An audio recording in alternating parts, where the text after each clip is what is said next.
नमस्कार दोस्तों, कहानियाँ हमारे समाज का आईना होती है। समाज में हो रही घटनाओं को हमारे सामने उजागर करती हैं। हर कहानी हमें कुछ ना कुछ सिखाती है। सभी कहानियों में हमारे लिए कुछ सीख छिपी होती है। तो चलिए आज की कहानी शुरू करते हैं और इस कहानी से भी कुछ सीख लेते हैं। आज की कहानी है बेटा, माँ हूँ तुम्हारी, नौकरानी नहीं जो सारा दिन तुम्हारे लिए काम करती रहूं। सुनीता जी ने सोचा था बहू आ जाएगी तो मुझे एक साथी मिल जाएगी। एक बेटी की कमी उन्हें हमेशा से थी। सहेलियां जब अपनी बेटियों के साथ शॉपिंग पार्लर में जाती थीं तब एक कसक उनके मन में उठती कि काश मेरी भी एक बेटी होती। शादी से पहले उन्हें फिल्म देखने का बहुत शौक था। सहेलियों के साथ कॉलेज बंक मारकर और चचेरे ममेरे भाई बहनों के साथ खूब फिल्में देखती थी। पर शादी के बाद सास के डर से फिल्म का नाम भी नहीं ले पाई। ऊपर से नीरस पति जिसे सिर्फ काम और पैसे कमाने से मतलब था। जब सास नहीं रही तब घर की जिम्मेदारियों ने घेर लिया। फिर मौज मस्ती कोई अकेले करने की चीज़ थी, एक साथी तो चाहिए था। बेटा पापा का कॉर्बन कॉपी बाहर जाने के नाम से ही चिढ़ता था। एक साथी की कमी के कारण अपने मन का कुछ नहीं कर पाई। उनके पति टूर में व्यस्त रहे और बेटा पढ़ाई में। अब वो सोच रही थी बहू आएगी तो उसके साथ अपने शौक पूरे किया करूँगी। बड़े अरमानों के साथ उन्होंने बहू नेहा का स्वागत किया। नेहा अपने माता पिता की इकलौती बेटी थी। खूबसूरत पोस्ट ग्रेजुएट नेहा ने पढ़ाई के अलावा कभी कोई काम नहीं किया था। ऐसी उसकी माँ ने शादी से पहले ही कह दिया था। सुनीता जी ने भी कहा, अरे भाई शादी से पहले कौन सी लड़की घर के कामों में निपुण होती है। हमने भी शादी के बाद ही धीरे धीरे सब सीखा था।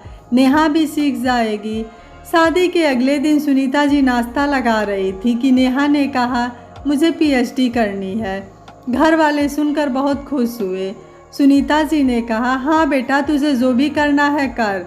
कहीं ना कहीं खुद शादी के बाद कुछ न करने की कसक उनके मन में थी। सो बहू पढ़ाई करेगी सुनकर ही खुश हो गई। मन ही मन निश्चय किया उसको घर के कामों के लिए नहीं बोलूँगी। 2 दिन में ही घर लाइब्रेरी बन गई। नेहा सारा दिन अपने रूम में बैठकर पढ़ाई करती। शाम को राहुल के आते ही उनका घूमने का प्रोग्राम बन जाता। अक्सर वो बाहर से खाना खा कर आते।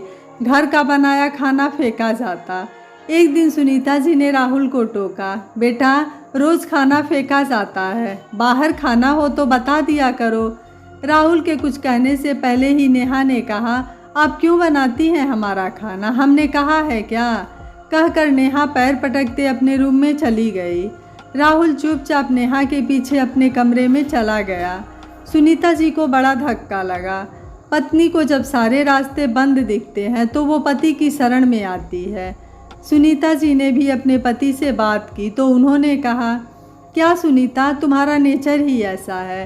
पहले माँ के साथ झिकझिक होती थी, अब बहू के साथ करती हो। न तो पहले मैं माँ और तुम्हारे बीच में आया था और न अब तुम्हारे और तुम्हारे बहू के बीच में आऊँगा। तुम दोनों की बातें तुम दोनों ही निपटाओ। सुनीता जी अपने आप को कोसने लगी, हे राम मैंने इनको बताया ही क्यों, बेकार में इतना सुनने को मिल गया। जब इस आदमी ने 30 साल पहले मेरे सम्मान के लिए कुछ नहीं कहा तो अब क्या बोलेगा। बेटे का रंग तो देख ही चुकी थी, उससे तो कोई उम्मीद ही नहीं थी। अब सुनीता जी ने बहू को भी कुछ कहना बोलना छोड़ दिया। नेहा ने नेट का एग्ज़ाम क्वालिफाई कर लिया। अब तो वो और भी व्यस्त हो गई थी। लंच में खाना बनाते ही वो अपनी प्लेट लगाकर अपने रूम में चली जाती। रात को तो ज़्यादातर बेटा बहू बाहर से ही खाकर लौटते। जिस दिन घर में खाने का मन होता बेटा कहता, माँ हमारे लिए भी खाना बना लेना। खाना बन जाता तो बेटा अपनी और पत्नी की प्लेट लगाकर कहता, माँ नेहा को बहुत काम है, बाहर नहीं आ पाएगी खाने। सुनीता जी बहुत दुखी थी। वो खुद को असहाय महसूस कर रही थी। पति ज़्यादातर बाहर रहते थे, घर में बेटा बहू होकर भी न के बराबर थे। इधर नेहा की पीएचडी पूरी होने को थी और सुनीता जी के पति की रिटायरमेंट हो गई। सुनीता जी खुश थी कि अब पति रहेंगे तो उनका एकाकीपन दूर होगा। सुनीता जी खुश थी कि अब रिटायरमेंट के बाद पति साथ होंगे तो अकेलापन कटेगा। उन्होंने तो सारा प्लान बना लिया था। अब तक जो भी अरमान उनके मन में थे वो सारे पूरे करेंगी। पर प्लानिंग सिर्फ सुनीता जी ने ही किया था। उनके पति ने भी सारी तैयारियां कर रखी थी। रिटायरमेंट के बाद उनके पति सुबह ही योगा क्लास के लिए चले जाते। वहां से आते, नहा धोकर नाश्ता करके एनजीओ में स्लम एरिया के बच्चों को पढ़ाने चले जाते। दोपहर में लंच करने के बाद थोड़ा आराम करके फिर दोस्तों के साथ क्लब चले जाते। सुनीता जी के दिल के अरमान दिल में ही रह गए। पति से शिकायत करती तो वो कहते, अरे भाई, मैंने तो पहले ही प्लानिंग कर रखी थी। जो भी मैं पहले नहीं कर पाया वो मैं रिटायरमेंट के बाद करूँगा। नेहा ने प्राइवेट कॉलेज में पढ़ाना शुरू कर दिया था, तो अब उसके पास काम करने का बिल्कुल भी समय नहीं होता था। सुबह सुनीता जी सबकी पसंद का नाश्ता बनाती, बेटे बहू का टिफ़िन पैक करती, सारा दिन काम में ही लगी रहती। बेटे के शादी के पहले की उनकी मित्र मंडली जब भी बुलाती, उनके पास समय ही नहीं होता जाने का। किटी पार्टी तो दूर की बात, दोस्तों के जन्मदिन और एनिवर्सरी में जाना भी दूभर हो गया था। एक दिन रहा नहीं गया तो बेटे से बोली, नेहा से कहा करो मेरी थोड़ी मदद कर दिया करे। बेटा बोला, माँ आप पहले तो सारा काम करती थी, तब तो आपको मदद की ज़रूरत कभी नहीं हुई। आप उसे अपनी बेटी मानेंगी तो कोई प्रॉब्लम नहीं होगी। बहू काम न करे तो लोगों को प्रॉब्लम होने लगती है। पहले 3 लोगों का खाना बनाती थी, अब 4 का बनाती हैं। ऐसा क्या आफत आ गई। नेहा तो बेचारी करना चाहती है पर वर्किंग है, पैसे कमाती है, टाइम ही नहीं मिलता उसे। आप उसकी प्रॉब्लम भी तो समझिए। सुनीता जी के कानों में एक एक शब्द हथौड़े की तरह पड़ रहे थे। सही कहा बेटे ने, वो वर्किंग तो नहीं, बाहर जाकर पैसे कमाकर नहीं ला सकती। पर कौन कहे कि बेटा तेरी बीवी की सैलरी तो उसके लिपस्टिक बिंदी में ही खर्च हो जाती है। जॉब वो पैसे की कमी की वजह से तो नहीं करती। क्या करूं, शुरू से सारे काम अकेले करती आई हूँ। सास ननद से कभी उन्हें मदद की उम्मीद थी ही नहीं। पति ज़्यादातर बाहर ही रहे। पति को कभी कुछ करने को कह भी देती तो सास 10 बातें सुनाती। मेरा बेटा तो अभी छोटा है। यह सोचते सोचते कब कॉलेज पहुंच गया, फिर नौकरी भी करने लग गया। अपनी ममता से वशीभूत होकर बेटे को कभी भी हाथ बटाने के लिए नहीं कहा। आज सोचती हैं अगर बेटी होती तो क्या उससे भी सहायता के लिए नहीं कहती। शायद नहीं, ससुराल भेजना है यही सोचकर काम सिखाती बेटी को। बेटे ने एक बार भी नहीं सोचा, माँ की तो उम्र हो रही है, अब ये भाग दौड़ नहीं होता। अब शरीर साथ देना छोड़ रहा है। सारा दिन फिरकी की तरह घर के कामों में लगी रहती हैं और रात को सारा शरीर दुखता है। पास में लेटे पति उनकी ऊह आह को सुनकर कहते हैं, डॉक्टर के पास चली जाना, बस कर्तव्य की इति। कभी लगता शायद घर के कामों की वजह से वो परेशानी नहीं है। उन्हें अब लगने लगा है कि वे उपेक्षित तिरस्कृत हैं इस घर में। सबको सिर्फ उनसे काम के कारण ही मतलब है। कुछ दिनों के बाद राहुल ने बताया कि नेहा माँ बनने वाली है। घर एक बार फिर खुशियों से भर गया। नए मेहमान को लेकर तरह तरह की तैयारियां शुरू हो गई। सुनीता जी भी खुश थीं। एक तो उनका प्रमोशन होने वाला था, वो दादी बनने वाली थी, और कहीं ना कहीं ये आस भी थी कि शायद माँ बनने के बाद नेहा जिम्मेदार हो जाए। नेहा माँ बनने वाली थी। सारे घर वाले उसकी तीमारदारी में लग गए। सुनीता जी ने उसकी सेवा टहल में कोई कसर नहीं छोड़ी। मन में अपने गर्भावस्था के दिन याद आ जाते, कैसे 9 महीने सास ननद ने काम करवाया था। नॉर्मल डिलीवरी के सपने दिखाकर सास चक्की भी ले आई थी। रोज़ दलिया उनसे पिसवाती। सिलबट्टे का इस्तेमाल तो पहले से ही किया जाता था। 5वें महीने के बाद कितनी तकलीफ़ होती थी, पर कोई कहाँ उनकी सुनने वाला था। काम वाली छुड़वा दी गई। झाड़ू पोछा करने से डिलीवरी के समय दर्द कम होगा, वो अलग बात है कि फिर जब तक सास जीवित रही सफाई का काम उन्हीं को करना पड़ा। जो भी हो, इतना काम करने पर भी बच्चे ने नाड़ गले में फंसा दी थी, इसलिए ऑपरेशन करवाना पड़ा। गर्भावस्था में एक नारी सास सबसे ज़्यादा पति और परिवार वालों की प्रेम और देखभाल की आकांक्षी रहती है, वो भी उन्हें नहीं मिला। 2 बच्चों से चहकता घर कितना अच्छा लगता है, पर पहले गर्भ के अनुभव इतने कटु रहे कि दोबारा उन्होंने हिम्मत ही नहीं की। नेहा चाहे कुछ भी करे, वो नेहा के गर्भावस्था को उसके सुखद अनुभव में रखना चाहती थी। नियति के खेल भी निराले। सुनीता जी के 49वें जन्मदिवस पर नेहा ने पुत्र को जन्म दिया। अब सुनीता जी के काम और बढ़ गए। रात को बच्चा रोता तब भी बेटा उन्हीं को बुला लाता। हमेशा बहाना ये कि नेहा को संभालना नहीं आता। तेल मालिश से लेकर बच्चे को नहलाना खिलाना सब उनके जिम्मे। नेहा अक्सर सबके सामने कहती, पोते का हक बनता है और दादी का फर्ज होता है पोते की देखभाल करना। राहुल और उसके पापा हाँ में हाँ मिलाते। बच्चे का पहला सालगिरह बहुत धूमधाम से आयोजित करने का फैसला लिया गया। सारे रिश्तेदारों को बुलावा भेजा गया। सुनीता जी की छोटी बहन अनीता कनाडा से 1 महीने पहले ही आ गई थी। अनीता ने घर का सारा हाल देखा।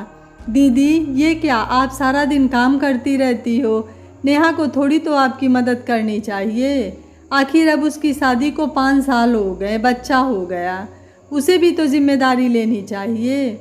मौका लगते ही अनीता ने पूछा।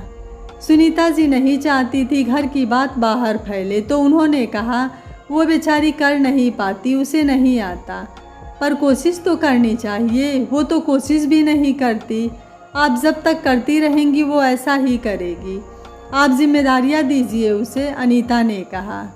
सुनीता जी अब अपने आप को रोक नहीं पाई और सारा किस्सा अनीता को सुना कर बोली, बहन तू ही अपने जीजा जी से बात कर, वो तो मेरी सुनते ही नहीं। अनीता बोली, दीदी अपने हक की लड़ाई तुम्हें खुद ही लड़नी पड़ेगी। बहन ने सुनीता जी के कानों में कुछ फुसफुसाया। सुनकर सुनीता जी के मन में थोड़ी निश्चिंतता आई। जन्मदिन की पार्टी में अब सिर्फ 1 हफ्ता बचा था। सुनीता जी अपने लिए अभी कुछ खरीद नहीं पाई थी। रोज़ नेहा और राहुल शॉपिंग करने निकल जाते। सुनीता जी जब भी जाने को कहती, बच्चा कौन संभालेगा, ये यक्ष प्रश्न सामने आ जाता।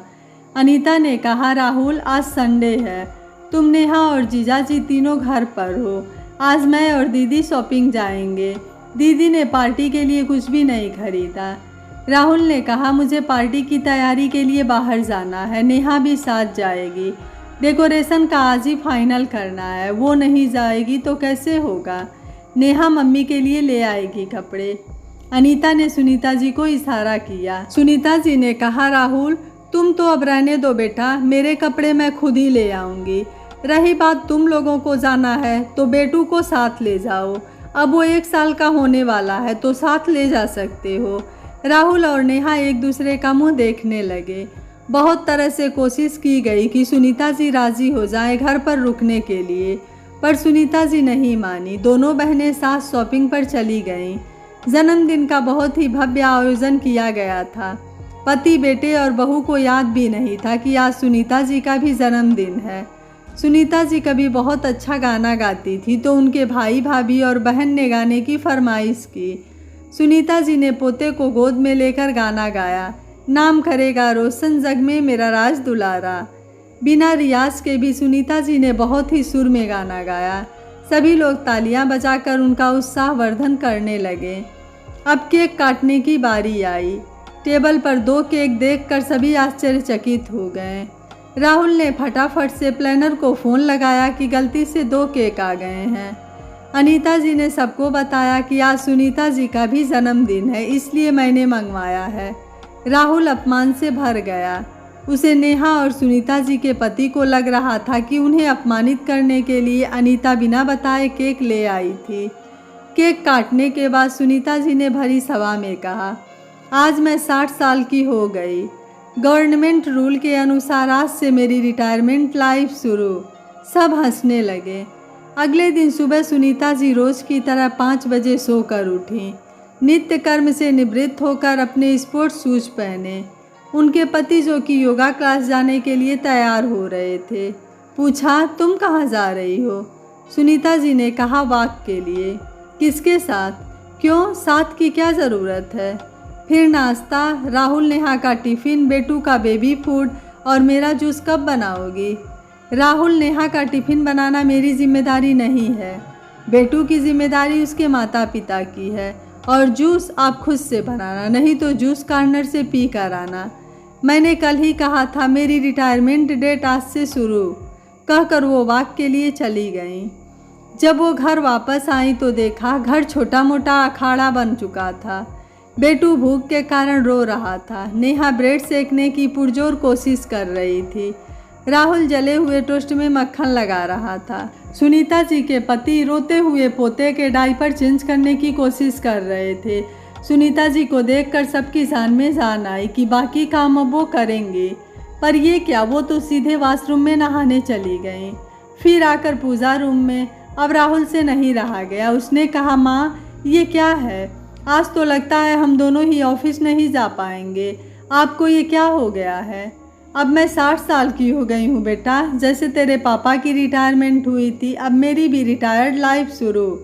माँ क्या बकवास कर रही हो, घर के कामों की कोई रिटायरमेंट थोड़ी ना होती है।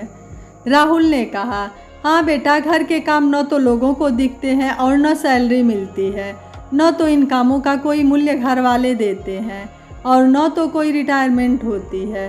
परंतु अगर गृहिणी बीमार पड़ जाती है या उसे कहीं जाना पड़ा तो पूरे घर वाले परेशान हो जाते हैं।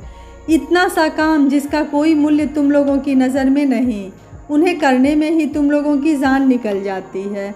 मौके की नजाकत समझकर राहुल की आवाज़ में नरमी आ चुकी थी। उसने कहा, माँ मैंने आपको पहले भी कहा था, नेहा जॉब करती है, आप तो घर में रहती थी, इसलिए घर के कामों में परफेक्ट है। सुनीता जी ने कहा, बेटा बात सिर्फ नेहा की नहीं है, तुम सब भी अपनी जिम्मेदारी से भागते हो। और रही बात जॉब करने की, तो आज से 35 साल पहले मेरे माता पिता ने भी मुझे परा स्नातक के साथ बीएड करवाया था। मेरे भी मन में अरमान थे कि मैं नौकरी करती, परंतु मेरा साथ न तो तुम्हारे पिता ने दिया और न ही तुम्हारे दादा दादी बुआ ने। मैं तो स्वयं चाहती हूँ कि मेरी बहू के सपने अधूरे न रहें, परंतु तुम लोगों को अपनी जिम्मेदारियां भी समझनी चाहिए। नेहा तुम सच बताओ, तुम्हारे साथ पढ़ने वाली या नौकरी करने वाली कितनी लड़कियों की सास ने उनको इतना सपोर्ट किया? नेहा सोचने लगी, उसकी प्रिय सहेली ऋचा, जिसकी आंखें अधिकतर दिन सुबह सुर्ख लाल रहती हैं, इसके नाखूनों में रोज ड्रेस के साथ मैचिंग नेल पेंट लगा होता है, और ऋचा सुबह आकर नाखून को पोरों में से खुरचकर सूखा आटा निकालती है। उसे शाम को घर आने की जल्दी नहीं होती जब तक राहुल पिक करने नहीं आता। वो कॉलेज में बैठी उसका इंतज़ार करती है, क्योंकि उसे पता होता है कि बेटू की परवरिश में कोई कमी नहीं है। बेटू के पास उसकी माँ से भी ज़्यादा ध्यान देने वाली दादी माँ है, जबकि उसके साथ काम करने वाली औरतें छुट्टी होते ही पागलों की तरह घर जाने को बेताब रहती हैं। उन्हें पहले डे केयर से बच्चों को लाना पड़ता है, फिर घर के बाकी काम करने पड़ते हैं। उसका जब भी मन होता वो और राहुल फिल्म देखने चले जाते या ऑफिस कलीग्स की पार्टी में निश्चिंत होकर चली जाती, जबकि उसकी कई सहेलियों को उनके पति ससुराल वाले रात की पार्टी में जाने की अनुमति नहीं देते थे, या जाती भी थी तो पूरे घर का खाना बनाकर। सच उसके जितना आज़ादी किसी को भी नहीं मिली थी। पर नेहा ने कहा, मेरे हाथ का खाना किसी को पसंद नहीं आएगा।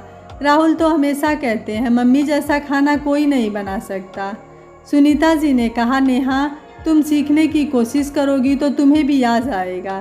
क्या तुम नहीं चाहती जैसे राहुल मेरे हाथ से बने खाने की तारीफ करता है, वैसे ही बेटू भी तुम्हारी करे? नेहा ने कहा, मम्मी मुझे माफ़ कर दीजिए, मुझे अपनी गलती का एहसास हो रहा है। अगले दिन सुबह 5 बजे सुनीता जी वॉक पर जाने को तैयार हुई तो उनके पति ने कहा, सुनीता आज से हम तुम एक साथ योगा क्लास चलेंगे, मैंने तुम्हारा नाम एनरोल करवा दिया है। योगा क्लास से वापस आकर देखा तो राहुल वॉशिंग मशीन में कपड़े धो रहा था और नेहा बेटू को खाना खिला रही थी।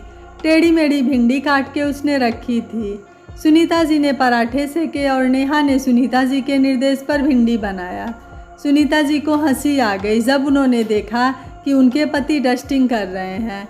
आड़े टेढ़े ही सही सब अपनी तरफ से कोशिश कर रहे थे काम करने की। सुनीता जी को कभी लगता इनको बोलने से अच्छा है मैं खुद ही कर लूं, पर अनीता ने कहा, दीदी करने दो इन्हें काम, करते करते ही आएगा। अब सब साथ काम करते, साथ घूमने जाते। अनीता का उपाय काम आया। सुनीता ने अपनी बहन का शुक्रिया अदा किया। अनीता ने कहा, घर के काम घर में रहने वाले हर सदस्य की जिम्मेदारी होती है, उसे किसी एक सदस्य पर नहीं डालना चाहिए। बच्चों के प्रेम में हम उनसे कोई काम नहीं करवाते और यही आदत उनकी बड़े होने के बाद भी नहीं बदलती। पति यदि घर के कामों में पत्नी की सहायता करे तो उससे उसकी इज्जत कम नहीं होती। सास को भी समझना होगा कि बहू अकेली पर घर के कामों का भार न डाला जाए। उसी प्रकार बहू को भी समझना चाहिए कि अगर सास सहायता कर रही है तो उसका अतिरिक्त फायदा न उठाया जाए। एकल परिवारों की संख्या बढ़ने का एक महत्वपूर्ण कारण ये भी है। बिल्कुल सही कहा अनीता, सुनीता जी ने कहा। आपको अनीता और सुनीता जी का फैसला कैसा लगा, आप मुझे अपनी राय कमेंट बॉक्स में ज़रूर दीजिएगा। वीडियो पसंद आया है तो वीडियो को लाइक, शेयर एंड चैनल को सब्सक्राइब कर लीजिएगा। Thank you for watching. मिलते हैं अगली कहानी में।